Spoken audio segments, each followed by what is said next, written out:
Assalamualaikum warahmatullahi wabarakatuh. Waalaikumsalam warahmatullahi wabarakatuh. Apa kabarnya? Baik. Alhamdulillah kita dalam keadaan sehat walafiat. Pada saat ini kita belajar pada masa pandemi COVID-19. Untuk itu kita harus mentaati dengan ketat aturan protokol COVID-19 dengan cara kita pergi ke sekolah pakai masker, menjaga jarak 1 meter, dan kamu selalu mencuci tangan. Sebelum kita memulai pelajaran, ada baiknya kita berdoa sesuai agama dan kepercayaan kita masing-masing. Yudi memimpin doa. Sebelum kita mulai belajar, ada baiknya kita berdoa sesuai agama dan kepercayaan masing-masing. Berdoa mulai. Doa selesai. Untuk berikutnya, Bapak mengabsen. Ada yang tidak hadir?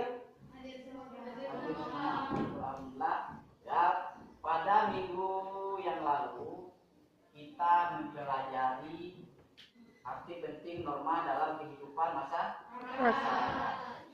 Ya, kita sudah mendiskusikan soal-soal dari lembar kerja atau LKPD ya, dengan hasil yang sangat memuaskan. Baik, kita masuk ke materi. Materi pokok memahami norma-norma yang berlaku dalam kehidupan bermasyarakat. Kompetensi dasar memahami norma-norma yang berlaku dalam kehidupan masyarakat untuk mewujudkan keadilan. Tujuan pembelajaran kita pada hari ini ada 2 yang akan kita capai. Yang pertama, setelah mengikuti serangkaian kegiatan pembelajaran, peserta didik dapat menentukan nilai-nilai keadilan dengan tepat dan benar. Yang kedua, setelah mengikuti kegiatan pembelajaran, peserta didik dapat memahami pentingnya norma hukum dalam kehidupan bermasyarakat, berbangsa, dan bernegara. Ya, akan kamu diskusikan masalah sesuai dari gambar ini ya. Apa yang bisa kamu pahami dari gambar yang ada. Bagaimana, bisa kan? Bisa? Bagus, hebat. Nah, kelompok ini bisa mengerjakannya. Ada salah? Bagus sekali, Pak. Kalau ini bisa, ada kendalanya, ada yang kurang paham. Wah, ya. Sudah semuanya? Ya, bagus. Sudah didiskusikan ya. Baik. Coba tiap kelompok ini menampilkan hasil diskusinya. Nah, kelompok yang mana dulu? Kelompok 1, kelompok 2, atau kelompok 3? Ya, kelompok 2. LKPD. Pada pertanyaan pertama, sidang peradilan, kasus pencurian singkong karena kelaparan dan sudah divonis penjara. Pada hasil diskusi kami, hukum Indonesia dinilai belum mampu memberikan keadilan kepada masyarakat yang tertindas. Justru sebaliknya, hukum menjadi alat bagi pemegang kekuasaan untuk bertindak semena-mena. Saat ini hukum di Indonesia yang menang adalah yang mempunyai kekuasaan, yang mempunyai uang banyak pasti aman dari gangguan hukum walaupun aturan negara dilanggar. Orang biasa yang ketahuan melakukan tindakan kecil langsung ditangkap dan dijebloskan ke penjara. Sedangkan seorang pejabat negara yang melakukan korupsi uang miliaran rupiah milik negara dapat berkeliaran dengan bebasnya. Pertanyaan kedua, konflik pertikaian antar suku, ras, agama. Konflik ini adalah konflik kekerasan dengan latar belakang perbedaan agama, yakni antara kelompok Islam dan Kristen. Pertanyaan ketiga, pengertian keadilan berasal dari kata adil. Dalam Kamus Bahasa Indonesia diartikan sebagai tindakan, tidak berat sebelah sepatutnya, tidak sewenang-wenang.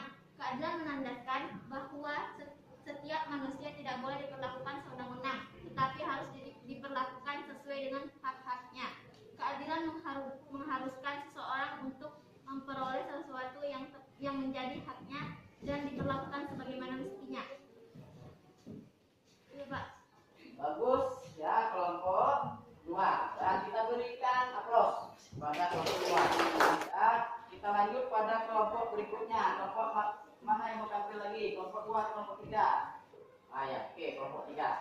Silakan kelompok 3 menyampaikan hasil diskusinya. Hasil dari diskusi kami adalah jawabannya penegakan hukum seringkali timpang bagi warga miskin dan lebih kuat berpihak kepada mereka yang dekat dengan kekuasaan dan uang. Keadilan hukum bagi semua orang masih harus terus diperjuangkan bangsa Indonesia. Proses peradilan di Indonesia memang sejak lama sudah tidak berpihak bagi rakyat jelata dan masyarakat miskin. Kasus yang menjerat rakyat kecil seperti nenek karena dituduh mencuri singkong seharusnya bisa diselesaikan tanpa harus sampai ke meja hijau. 2. Konflik pertikaian antar suku, ras, agama. Jawabannya, meskipun terdiri atas berbagai suku dan budaya, persatuan tetap dijunjung tinggi dalam kehidupan sehari-hari. Namun jarang konflik sosial antar individu maupun kelompok juga terjadi di Indonesia. Konflik sosial seringkali disebabkan oleh masalah inter dari pihak yang berkaitan. Nomor 3. Jawabannya, pengertian keadilan berasal dari kata adil. Dalam kamus bahasa Indonesia diartikan sebagai tindakan tidak berat sebelah, sepatutnya tidak semena-mena. Keadilan menandaskan bahwa setiap manusia tidak boleh diperlakukan sewenang-wenang, tetapi harus diperlakukan sesuai dengan hak-haknya. Paham dengan apa yang telah disampaikan oleh kelompok 3? Baik, kalau sudah paham, kita masuk ke kelompok 1 lagi untuk membacakan hasil diskusinya. Silakan kelompok 1. Kami dari kelompok 1 akan membacakan hasil diskusi kami. Pada soal pertama, kasus peradilan yang tidak memihak pada rakyat kecil merupakan kasus sepele pada rakyat jelata. Vonis hukumannya yang membuat murka banyak orang terhadap penegak hukum.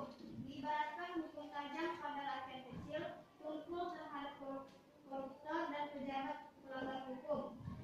Tujuan hukum adalah memberikan keadilan kepada setiap orang. Pada soal kedua, Indonesia merupakan negara yang beragama. Indonesia memiliki suku bangsa, adat istiadat, budaya, dan ras yang berbeda-beda tersebar di wilayah Indonesia. Namun, keberagaman tersebut terus dilakukan diuji dengan munculnya berbagai konflik yang terjadi di berbagai daerah. Konflik-konflik menimbulkan korban jiwa, luka-luka, dan harus mengungsi. Masalah perbedaan keyakinan. Pada soal ketiga, jelaskan apa yang dimaksud dengan keadilan. Keadilan berasal dari kata adil. Dalam kamus bahasa Indonesia diartikan sebagai tindakan tidak berat sebelah sepatutnya, tidak sewenang-wenang. Keadilan menandaskan bahwa setiap manusia tidak boleh diperlakukan sewenang-wenang, tetapi harus diperlakukan sesuai dengan hak-haknya. Diskusikan lagi. Nah, bagus ya.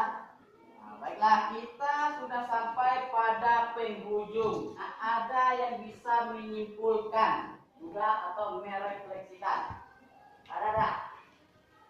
Dari setiap kelompok, ayah, kelompok tua. Setelah mengikuti kegiatan proses belajar mengajar, 1. Saya dapat memahami arti penting norma dalam mewujudkan keadilan. 2.